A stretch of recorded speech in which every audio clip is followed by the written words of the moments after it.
So I feel like as long as they just watch out for that Lilia engage, they could have pretty good fights here. Also, when that Lilia tries to sleep, Olaf could just run her down. So Olaf getting ahead here could be big this game as well because the Yone can't stop him. Like nobody can really kite him out here except like Tristana maybe jumping away, but even then that's going to be hard. I will have to see what summoner he took, but if he took Ghost, Right. it's going to be a very difficult game to deal with this Olaf for that team. Okay, and Eric, if you are listening, just so you know, the stream went down in Discord, so Andrew and I do not have a way to see, but I do have the Twitch open right now, so I can. I'm watching here, and I'm gonna be a little bit delayed based on what you guys are seeing on the screen, but that's okay. So level 1 here, we have Concordia stacking up in a bush, potentially expecting an invade from Dunwoody to counter, but Dunwoody's just going to fan out into a 5-man fan here, and we will be kind of just waiting for the match to actually start. Level 1s, anything you think... Yeah, go ahead, Eric. No, you aren't streaming anything in Discord right now. So, go loading. Perfect. All right, we are back. Thank you, Eric. Okay. All right. So level 1's here. I don't think anything anywhere is going to be too crazy. I think you always have the potential for something to get pretty volatile level 1 for mid lane just because of Nivea into a Yone match. I think it can be pretty rough for the Nivea. Yep. I feel like once the Nivea hits 6 though, she can shove in those waves and kind of just only watch out for those Lilia ganks, and she should be good. Also, interesting enough, the Wukong took Lethal Temple here instead of Conquer, which I think is probably for the early trades against this Mordekaiser. It could catch him off guard. A lot of times, if you don't see that lethal tempo, it can really get you, especially with the E attack speed he gets as well. I think it could end up gunning him down here. For sure. Just running through the runes and summoners to see if anything's particularly interesting. Dark Harvest and the Lilia, not uncommon by any means at all, but I think that's just always a really fun one. Lilias can snowball a game if they get that Dark Harvest rolling. It gives them a lot more damage. Also, Hail of Blades onto Tristana instead of Lethal Tempo, so that means she's going to be looking for those early traits as well, which can be kind of tough to deal with. Oh, we have level 1. Okay. They're level 38 coming from the jungle. About both RX summoners. Yeah, very good summoners from Tarek. That's a really good gank. That's going to be opportunity for repeat gank down bot lane after the Olaf clears his top side. We had a little bit of a trade going on in the favor of Anivia in the mid lane. Everything else seems to have kind of stabilized, although Tarek is at half health here in the bot lane. Yeah, I was going to say with that Hail of Blades, they would really have to watch out for the level 3 here from Dunwoody bot lane, but it really doesn't look like it's going to happen for them because they have the wave pushing. They're going to get level 3 first. They just got it. And now that Tarek doesn't have both summoners, it's just they kind of lose that early aggression too. So that's a very good gank from this side of Dunwoody here. Hey? Okay. Avery with a first blood here in the bot lane. Looking very good. Very smooth. Tarek kind of just, I was a little too greedy there and walked up a little too far. I didn't really respect the damage that could come out from Isaiah there. Okay. So what I would recommend doing, Eric, you should turn Andrew down in Discord and turn me up. No, I mean like in Discord. Is this better? Okay. Yeah, is this better or? Okay. Move my mic away from my mouth a little bit. But yeah, really, they're just not respecting that that Isaiah damage there early game. All right, looks like he did miss a death. Yeah. In the Olaf. I'm not sure exactly where that happened. I think the Mordekaiser just got that lane prio and was able to roam on to the Lilia. Here, this is the kind of what we'll see probably from this early game top side. I really think that they should focus on this bot side. They already have a solid lead down there, and if they can get Isaiah ahead, their whole comp is going to have a problem getting onto her. So agreed. And furthermore, you have the exhaust and flash still down. So I imagine what's going to happen here. Olaf's going to quick grab his blue, grab Grump and possibly just skip his bot side, go straight down to, or skip his bot side jungle, go straight down to bot lane for a gank and then a play for moving over to Dragon possibly. And it looks like they are going to be pushed into, so it could be a good gank angle. Oh, we see a flash from the Wukong here top lane. Oh, that is a rough isolation damage. That is that is really just how this matchup is gonna go early here. He has to really watch out for that. Like one thing you gotta coming out from Yone onto the Anivia out of nowhere. Yone is not able to get lethal damage down. That's a big cooldown burnt, and Anivia will be approaching level 6 here pretty soon, I would imagine. It's gonna help her shove out that wave and get a reset because she is low health.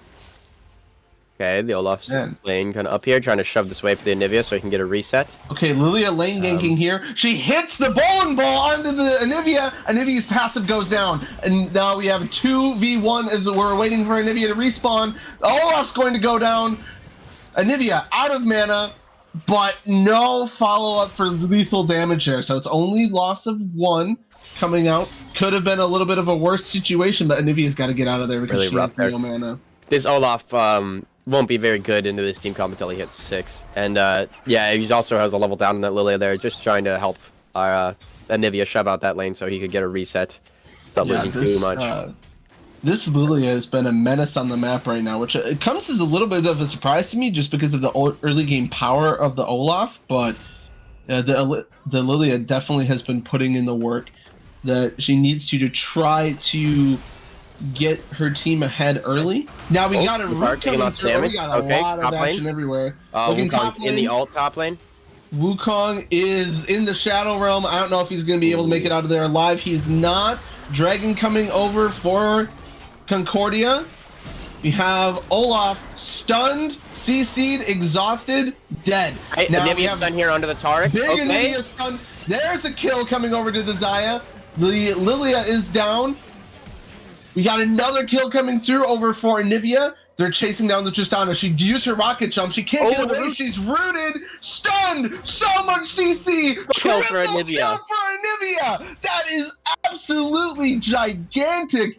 Ethan coming through, getting lots of money for himself, funding his build early. It'll be interesting to see if what he decides to go for a mythic here with all that money.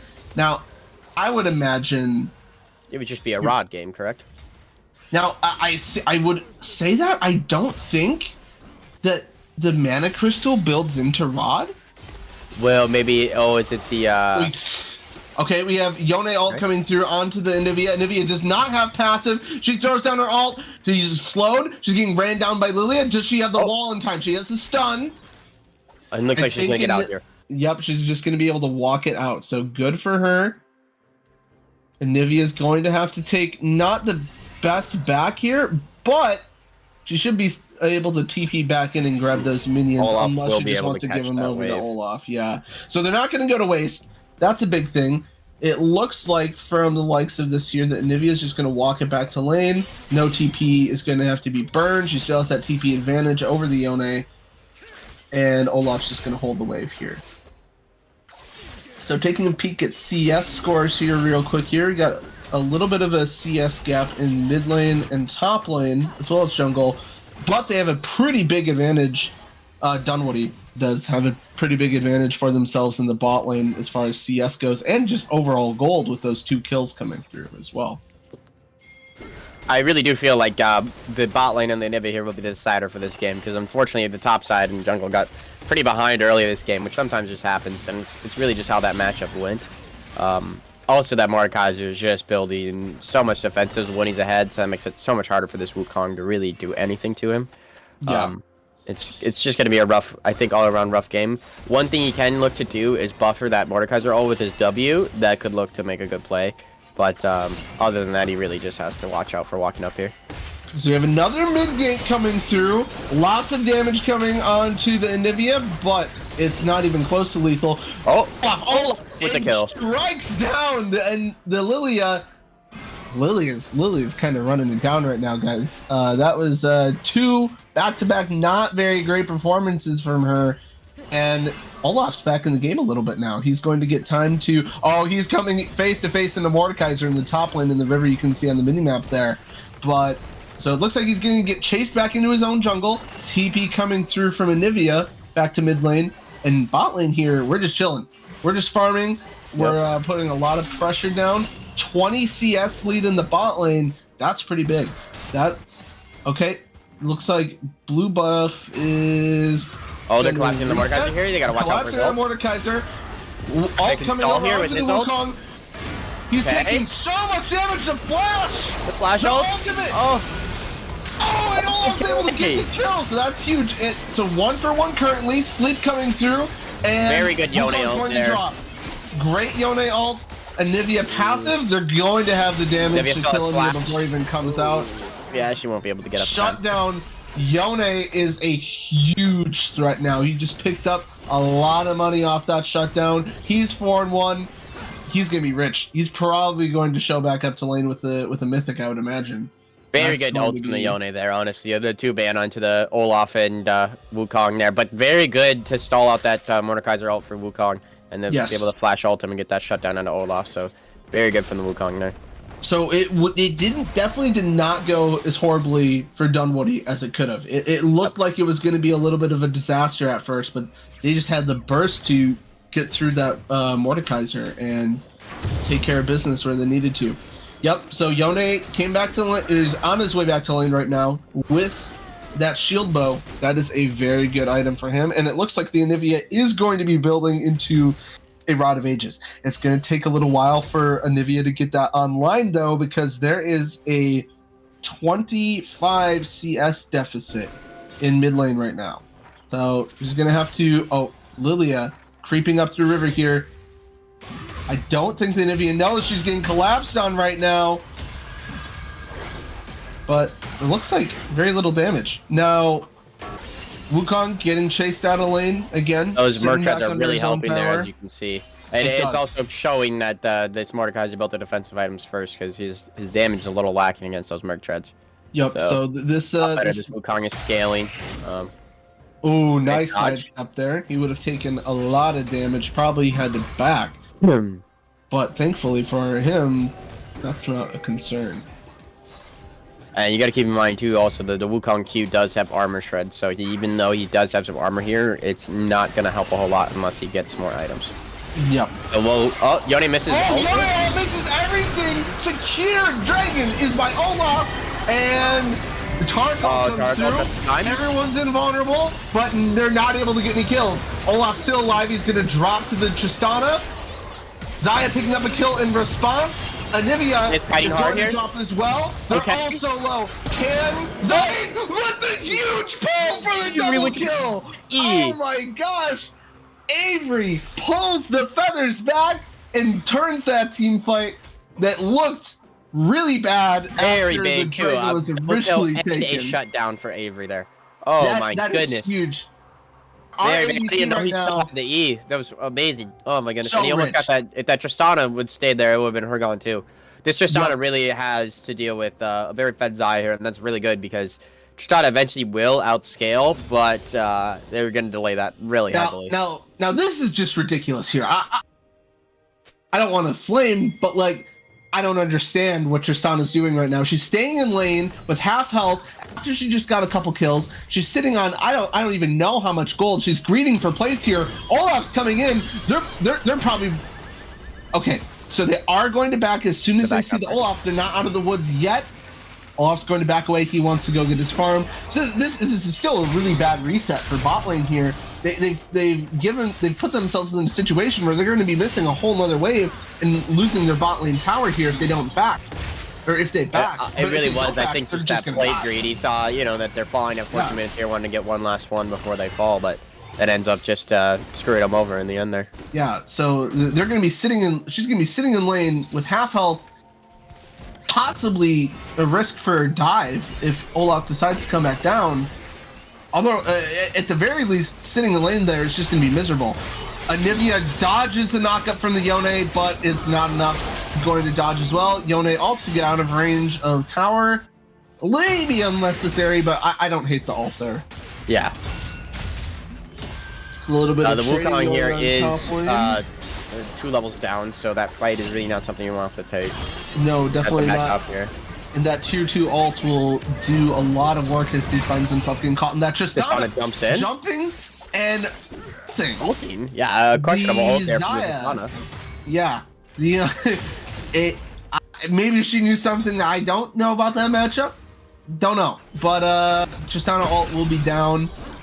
They can very susceptible to dive right now, but the Olaf is pathing top lane. That's where his camps are, so probably not too likely to get punished here, unless, man, that Tarek again is just walking up a little too aggressive, trying to land those E's. Making a bad trade. Thankfully Even for if those E's him, land, I don't feel like that trade goes in their favor. No, thankfully for him, he didn't die, but it's the lane is rough here. All right, Lilia is looking for a game. They have the vision. Oh, he misses the E. He misses the E. Ult is popped. Avery ults too early, but he has to cleanse. Lily is going to drop, and will he die there for damage? No, because Judas pops the ult just to make sure that he's going to stay alive. Now we have Anivia getting a very great trade onto Yone here. Yone is going to back away. Very good Anivia wall there. Kept him perfect timing. Right after he couldn't get back over it. And that there's not really much of a wave here. He's gonna TP back for 1 minion. That is interesting. Okay, yeah, so, also has TP here too, so I imagine she will TP back because it would be a reset here and TP back because you do want to just keep. Yeah, Yone is going to have the temple advantage here with his reset. And honestly, if I was in Anivia's shoes here, nice clone from the Wukong to avoid a lot of that chunk damage. If I was in Anivia's shoes here, Olaf going hard on the Yone. This looks like this might be a free kill. The flash. Not in range of the stun, but it still might be enough. Yone ulting back. Oh, Yone looks like he might get a double kill here. The shield bow pops. The passive pops for the Anivia. I don't think she's going to be able to get away. Double kill going over to Yone. Yone is fed. Yone is a monster right now. I really feel like that Olaf ult was kind of a little early there. Kind of should have saved it for that Yone ult because all he had to do was kite that out. I agree. Could have been in their favor if that Olaf had ult. Just the Yone ult kind of stunned him for way too long there. Right. I don't hate the aggressive flash from the Anivia obviously it didn't work out there. It was the wrong call to use your flash aggressively like that. But I think in theory, you could have got a lot for it, so I don't hate the look, just the follow-through wasn't there. Lilia has ult and chooses to not use it. Wukong getting collapsed on here? Wukong getting collapsed on. Someone's going to the Shadow Realm, I would assume. Wukong stays alive thanks to an ultimate from the Lulu. And everything's just kind of going to fizzle out here. I really do think Dunwoody still has the advantage here. Bot lane is very ahead, and with a Lulu and Xayah, Yone is going to have lots of trouble getting onto them. I would agree, and if you look at the gold right here, right now, it's fairly close. They have a 1.5k gold lead, which isn't all that much. They're definitely they have a little bit more money to work with here. Now, I don't know why we're choosing to fight. 5-man Lilia ult. Oh, this is going to be bad.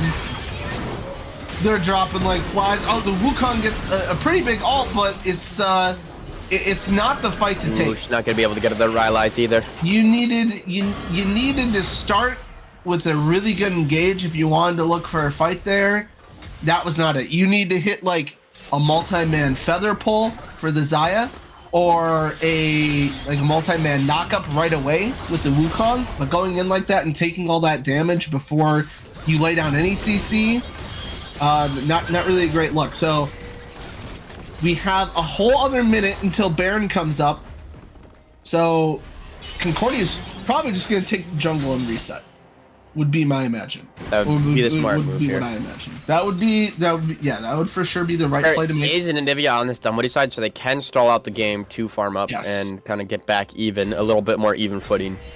And the interesting thing here is when you look at these teams, Andrew, do you have a side that you like the scaling of more? I when I first think, I think it's probably pretty close, right? I do too. The Wukong scales hard here. Xayah scales well. The Anivia scales well. but also so does the Yone, the Lilia. Yeah, everybody scales pretty well here. I think the only champions that are really gonna fall off here are gonna be the Olaf, unfortunately, and maybe the Taric too. But even then, the Taric ult is just so useful. Yeah, just because of that ultimate, that makes him relevant for the entire duration of this game. I think the Olaf is the only one who really falls off here. But even then, you have a lot of good scaling around you, so all he really has to do is just stick to somebody and force them to bust summoners, or just be a nuisance at that point. I agree. Now, I will say I want to see from Olaf. I want to see him build a Black Cleaver here. I don't know if that's what he's going to be building for here next. It looks like he might be building a Death Stance.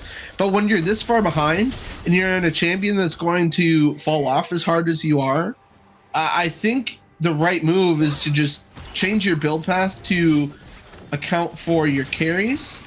All right, so we have TP from Inivia going to top lane, so she catches the wave. That was a really good TP, by the way. Yeah, very good. That was really good. You will have to just be a little careful to make sure you're in the right position and not in the wrong side of the map for when the next objective comes up. But that was value. That was a lot of XP and a lot of money. Just 1 second here. I'm getting a phone call. Hold on. Okay, all right. Well, I'll take over the cast here for a little bit while Andrew checks on his phone. We have a skirmish going on. Wukong getting tossed into the Shadow Realm. Can he stay alive to get some help from the Olaf? It looks like he's going to drop down. Now we have a 1v1 with the Olaf and the Wukong. Wukong stats going over to Mordekaiser as he gets the kill. Olaf pops the ultimate. He's going to drop as well. Now we have Lulu and Xayah both getting hit with the Yone ultimate. Xayah is going to drop.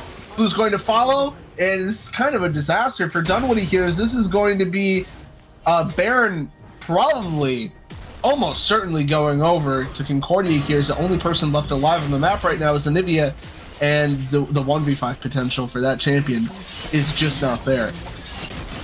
So we have a lot of summoners missing from the side of Dunwoody as well. So even when they respawn, I think this is a blunder here. I don't know why you're leaving the Baron sitting on the map when 4 of the people were dead and the only person left alive was Anivia without passive. That really was a blunder there from that team. That could have been a very easy Baron to take.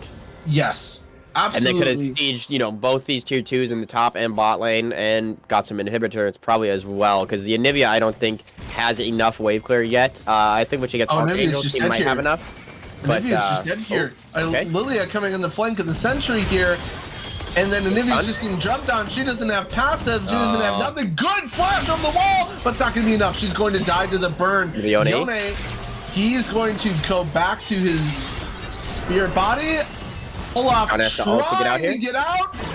W? Oh, Lulu ult coming through. Okay, I do have to give Judith some props on this Lulu play. I don't know how many times she's saved people with the ults, but very good Lulu ult here this game. Pretty big Lulu ults. She's definitely been a contributing factor that big lead that bot lane has over their lane opponents. But when you hit tab and you look at the map and you look at this champions and you look at the scores and you see Yone 9 and 5, that's something that you got to problem solve. That's not something very strong here. It's in the Mordekaiser to deal with everyone. He has that Rylai's Crystal Scepter. So for those who aren't really familiar with how it works, if you get hit by Mordekaiser 3 times with abilities or auto attacks, it's going to proc his passive, this big AoE damage in field around him, and that procs Rylai's Crystal Scepter, which is slows on abilities. So he just walks at you with that passive up, and you can't walk away because you're slowed, and you just take infinite damage from that. Now we have full topside control basically for Concordia. They're probably going to look to push out some waves, maybe get a fight, and then turn to the Baron, I would imagine, especially because Yone has TP. He's in the bot lane right now, and Nivea is in the bot lane right now, and she doesn't. All right, Wukong barely walking away with his life. For not very much on the other side there. That kind of was really good for them. Yep. Yep, the Wukong ult is needed if they're going to try to make any fight happen here. Right, so I would imagine that they're probably just going to have to kind of give up any attempt at Baron. If I were the red side here, I would just force the Baron and turn. There's not, the Olaf and the Wukong are fairly behind. The Yone is incredibly strong. there's really not a whole lot they can do to stop a Baron here. And like they're just ahead on levels, gold. It really just it's okay, a free hold on Baron. here. We have Lilia backing on a ward right now. Okay. Zai's walking up. This is a dead Huge. Lilia. This is super greedy from Lilia. Lilia backing on a Good ward job. without having a way to sweep it out. She doesn't even have a sweeper, and she doesn't have any control wards. She had no way of knowing, and she just decided to back in the red side jungle of Dunwoody. Now, this is an opportunity to maybe force a fight here. I don't know if starting up the Baron is necessarily the right call, but you got to do something. You're down by 7K. You just got to pick. You need to make something happen here. Whether even if that's just getting vision control, that's better than nothing. Obviously, you want more, but they have it warded. They got the vision down. Looks like we're gonna have a fight here. Olaf's stunned. They're going all on the Mordecai. Wukong ult is up here in just a couple seconds. Gonna be able to die, and Nivea not doing any damage right now. Zaya is dead. All the damage is gone. All the damage is gone, and you don't win that fight. I really think here that this Wukong maybe should have built a Hex Drinker second here. Just because you get so much stacking armor from your passive that you don't really need to go Just Dance right away. And the fact that if you want to match this Mordekaiser, you're going to need something like a Hex Drinker. And I mean, I don't even hate the Death Stance though, because you look at the Yone, and the Yone is fed disease. But another thing to consider is the magic damage that's also coming through from Yone. About half of his damage is magic damage, so building armor isn't necessarily always the best thing to do in this situation, especially when the other two fed members of the team are AP. And I see no MR anywhere except for magic boots on the Wukong. Anywhere on this roster. No Olaf either. No, Olaf could have been having Hex Drinker a lot. Hex Drinker is a great item for the Olaf because he does get that lifesteal, or like the lifesteal with the shield, so that really can just be deceptive for that Olaf. And you already have the Navori. I would like to see you build into a Wit's End on the Zaya right now. This looks like it could go in Dunwoody's favor. So this is really good. We get a shutdown on the Wukong, on the Mordekaiser, unfortunately going over to the Lulu, but it's not all that bad because she's going to be able to land the Olaf here. Okay, right. Yep, Tark is pretty dead too. Olaf is going to get the kill. Tark's going to drop. That money's going over to the Zaya. Now we have Lilia sort of backdooring, knocking a tower down, but she doesn't have a way. So she's going to have to back away. That's going to make ending the game a little bit easier. Just going to have to look for the favorable engages here. Because this team seems to be splitting up without a whole lot of coordination to it. So if they can take advantage of that, or like, Lilia goes for another greedy back, or this Yone just goes too far up because he's also playing super aggressive, which fair enough, he is fed, but they just really have to look for something off of that where they're overstepping and just overextending. Right, I want to see the jungler and the support pushing in, getting down vision, clearing it out, and I think you just got to camp a bush. I think that's the only realistic shot that you have back in this game. Olaf going in with the ult here. Is going in. The whole team's there to back him up. We got an ult coming down. The Zaya is looking low. She's alive for now. She is still alive, and the Nivea is also going to be running away here without the damage that they needed to win that fight. Can the Nivea get away? No, she can't. Olaf deep in the jungle. He's got a recall. I think it might be game over here. Unfortunately, I think the Lilia might have been the wrong move to engage on there, just because she is at the point in the game where she has so much move speed. I think you really want to just, when you're using that Olaf ult, go into the Yone and try to get him down, because that's kind of him and the Mordekaiser are Zaya's biggest problem. And Zaya was kind of your way to win this game at that point. So it really just had to. I think it just came down to a bad engage, and also just their whole team is there, so it's not really, as long as they play the fight well, at least it's kind of just a loss for them. Right. Fortunately.